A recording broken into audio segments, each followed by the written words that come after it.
Hey, welcome back, guys. In episode 3, we saw the shocking, if not inevitable, demise of Noma's now former right-hand man in number 2, Obie. The drug lieutenant, though clandestine in his maneuvers towards the end, was a staunch, loyal soldier to Noma, one who would have given his very life for her if required to do so. Be that as it may, Kane was still somehow able to usurp his position, and not in any intentional fashion, but just by simply being who the game raised him to be. In this video, we'll break down how Kane acquired Obie's position, using lessons from the streets, and even of greater importance, lessons from the game itself. Before we begin, be sure to hit the like button, subscribe, and bell notification to immediately receive these videos. Also, big thank you to all of my channel donors. If you'd like to be the next one, drop $1 on that Cash App for us. And lastly, a spoiler alert is now in effect for all things Power. Here we go. Let's start this thing from the very beginning. Obie was introduced to us way back in the premiere of Season 3, assisting Noma in executing a man in a park who unknowingly was proposing to his girlfriend with a ring that didn't belong to him. This segment showed us the vicious nature of not just Noma, but Obie himself. As on the hunt for Mecca, they crossed paths with Tariq, Braden, and of course Kane, securing new drug distributors in the process in place of the now departed Mecca in exchange for money and more heavily, their very lives. Lives that were under a constant state of threat so long as they worked under Noma, a constant that continues right on to this very day. Ironically, in Season 3, we saw very little of Noma, with her only making appearances in doses, if you will. But for Obie, on the other hand, that wasn't the case at all. Obie appeared in the majority of episodes in Season 3 in place of Noma, executing every order that she delivered to the T, including drug runs, gun exchanges, and even discipline. Towards the tail end of Season 3, Obie himself fell victim to that latter consequence, as he was disciplined for stalling Noma in order to benefit Tariq, having made a deal with him in exchange for green cards, a deal as central to his demise as anything else, because in doing Tariq that favor, he allowed the Junior St. Patrick to escape with his life, murdered Noma's own men in an attempt to cover it up, and lastly, did something so subtly diabolical that we were largely lost on the offense, and that's this. He robbed Noma of her sole power over him, because so long as she dangled that green card situation over his head, it kept him in pocket, in such a place where he'd never think to cross her. But as we witnessed, once those green cards were procured, Obie started moving more for himself and less for Noma.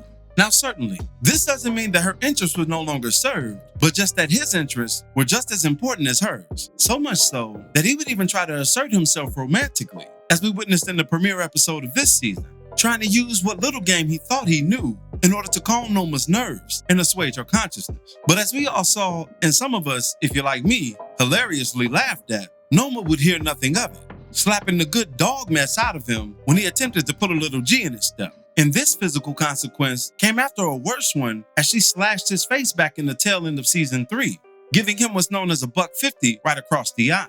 And all of this pretext brings us to a very important point. Obie was Noma's number 2, her underling and executor of her orders, but she did not respect that man, which is why his romantic overture was so offensive to her. Because you see, a woman in Noma's position is used to being empowered, is used to calling the shots, delivering the orders, and having people fall directly in line without question. This breeds an air of superiority, if you will, and a tough cookie to crack if we're talking from a romantic standpoint, because she's the type of woman who exudes strength, and only someone who equally exudes a certain level of strength would be able to catch her eye. And this is where Kane comes into the picture. Unlike Obie, Kane exuded strength in his very being. His position in his very own family was engulfed in strength, as he was the enforcer, the one who handed out consequences and rarely took any. And in times where he was chastised, it embittered him down to his very core, which is why we saw the constant friction between him and Monet over the seasons. To Kane, especially in the absence of his father, he wasn't just a mere soldier in his mother's army, but he was her ambitious lieutenant, longing to be the general of the Tejada flock.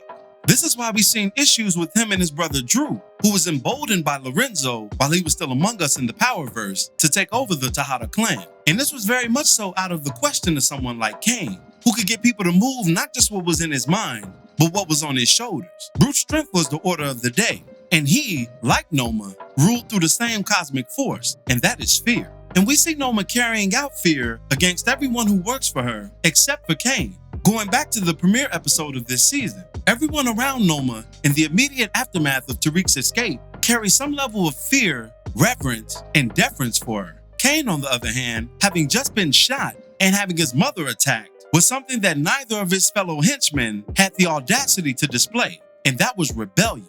And if you notice, Noma's tone changed when she addressed Kane as opposed to when she addressed the others. She directed Kane to go see a doctor, or rather go wait in the penthouse and a doctor would be sent to him in order to nurse him back to full strength, understanding how much she would need his services. And this action immediately followed Kane, all but telling her what he was going to do and what he wasn't going to do. Something no one who worked for Noma had the unmitigated gall to do. As I've stated, Kane's position was a position of strength to begin with. He worked for Noma certainly, but never viewed himself as some mere underling. He handled his business by his own standards and on his own accord. He wasn't weak like Obie. Going back to the green card situation, when Obie brokered the green card deal with Tariq, he did it behind Noma's back, secretly, deceptively. And he did so not out of respect for Noma, but out of fear of what she'd do if she were to find out.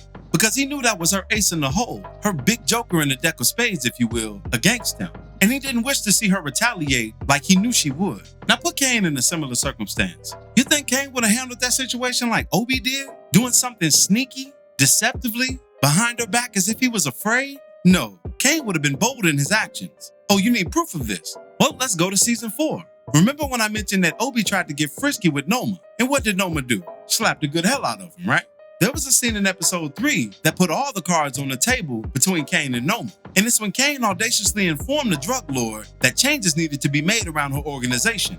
And when she spoke to him in a condescending manner and attempted to slap him the same way she was used to doing her number 2s, Kane didn't sit there and take it. What did Kane do? He immediately blocked her attack, which by extension established 2 things: dominance over the situation and respect over himself. You may have slapped all these other number 2 cats that have worked for you, but let me let you know something about me. I'm a different breed. I'm a Tejada, and you ain't gonna be slapping me whether I'm in your house or you in mine. There's gonna be order around this piece. And of course, Kane didn't say this directly, but just by way of his mere temperament, this is what was communicated to someone like Noma.